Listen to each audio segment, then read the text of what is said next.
팬데믹이 우리 삶에 정말 많은 것을 바꿔놨죠. 그런데 그중에는 예상치 못했던 긍정적인 변화도 있었습니다. 바로 헬스케어 분야의 디지털 혁명인데요. 오늘은 기술이 우리의 건강을 관리하는 방식을 어떻게 뿌리부터 뒤흔들고 있는지 그 속을 한번 제대로 들여다보겠습니다. 자, 오늘 우리가 함께 따라가 볼 지도입니다. 헬스케어 시장에 어떤 전환점이 있었는지부터 시작해서 그래서 미래를 위한 전략은 무엇인지까지 차근차근 짚어드릴게요. 모든 큰 변화에는 어떤 결정적인 계기, 트리거가 있기 마련이죠. 오랫동안 정말 더디게 움직이던 이 헬스케어 분야에 거대한 변화의 물결을 일으킨 사건이 있었습니다. 사실 디지털 헬스라는 말은 꽤 오래전부터 있었어요.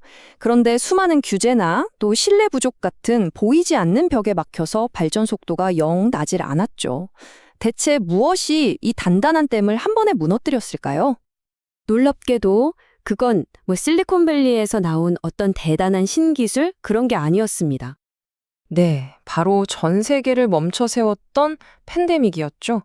코로나19가 터지면서 기존의 의료 시스템만으로는 도저히 감당이 안 된다는 걸 우리 모두가 깨닫게 된 겁니다. 그러면서 수십 년간 꼼짝도 안 하던 규제나 낡은 관행들이 정말 거짓말처럼 허물어지기 시작했습니다.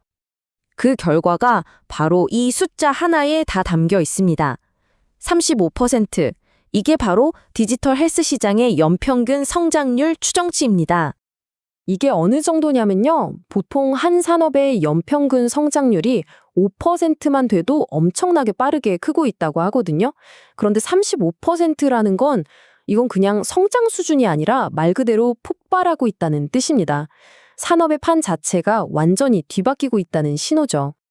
자, 그럼 이 거대한 변화의 중심에 있는 디지털 헬스케어가 대체 뭘까요? 아주 간단히 말하면요.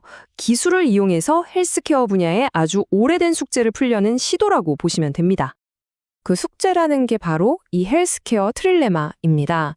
비용, 퀄리티, 접근성. 이 세 가지를 동시에 잡기가 너무 어렵다는 딜레마죠.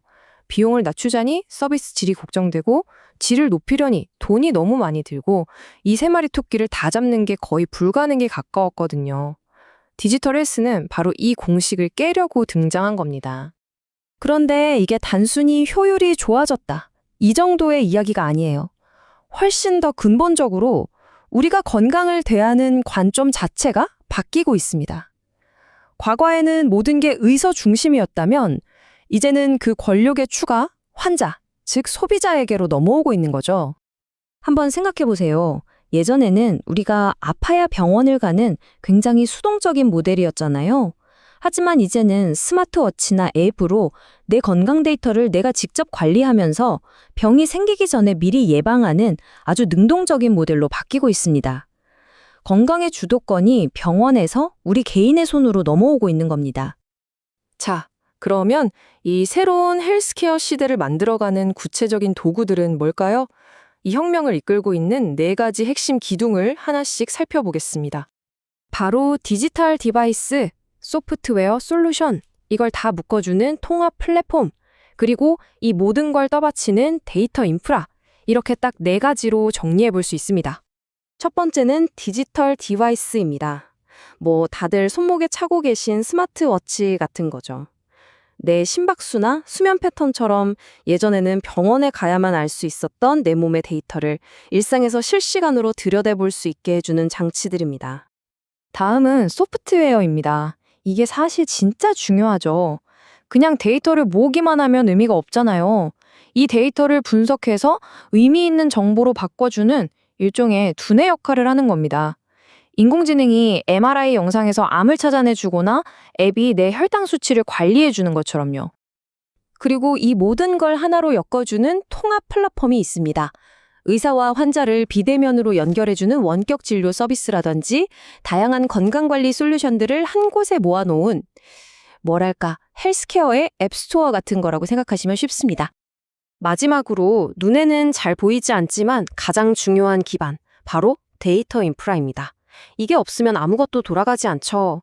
우리의 민감한 건강 데이터를 안전하게 저장하고 또 필요할 때 여러 병원이나 서비스에서 공유할 수 있게 해주는 마치 도시의 수도관 같은 핵심적인 역할을 합니다.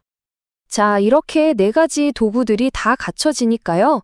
이제 디지털 헬스 시장의 경쟁은 완전히 새로운 국면으로 접어들었습니다. 단순히 좋은 제품 하나를 만드는 걸 넘어서 시장 전체를 지배하려는 거대한 게임이 시작된 거죠. 그 최종 목표가 뭐냐? 바로 헬스케어의 쿠팡이 되는 겁니다. 우리가 뭔가 필요할 때 너무나 자연스럽게 쿠팡 앱을 켜는 것처럼 건강에 관한 모든 걸 해결해주는 그런 압도적인 플랫폼이 되려는 거죠. 한번 사용자를 끌어들이면 다른 곳으로 빠져나가지 못하게 하는 강력한 생태계를 구축하는 것. 이게 바로 이 게임의 최종 목표입니다. 이 목표를 향해 가는 길은 크게 두 가지로 나뉩니다. 하나는 피트니스 앱처럼 건강한 사람들을 먼저 많이 모은 다음에 아픈 사람들을 위한 전문적인 의료 서비스로 확장해 나가는 방식이고요. 다른 하나는 반대로 당뇨 관리 앱처럼 특정 질병을 앓는 환자들을 먼저 확실하게 잡고 거기서부터 일반 웰니스 시장으로 영역을 넓혀가는 방식입니다. 자, 그렇다면 이 치열한 경쟁에서 살아남고 또 최종 승자가 되기 위한 전략은 과연 뭘까요?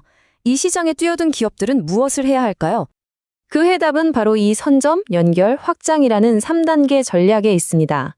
첫째, 처음부터 너무 욕심내지 말고 아주 작고 구체적인 틈새 시장을 완벽하게 장악하는 겁니다. 둘째, 혼자 모든 걸 다 하려 하지 말고 다른 회사들과 적극적으로 손잡고 서비스의 폭을 넓히는 거죠. 그리고 마지막으로 이렇게 확보한 고객 기반을 발판 삼아 시장 전체를 아우르는 플랫폼으로 도약하는 겁니다. 결국 핵심은 이 한마디에 담겨 있습니다. 모두를 위한 제품이 아니라 명확한 고객을 위한 상품을 만들어야 한다는 거죠. 성공의 열쇠는 세상에서 가장 뛰어난 기술이 아니라 특정 고객이 가진 문제를 그 누구보다 가장 잘 해결해주는 능력에 있다는 겁니다.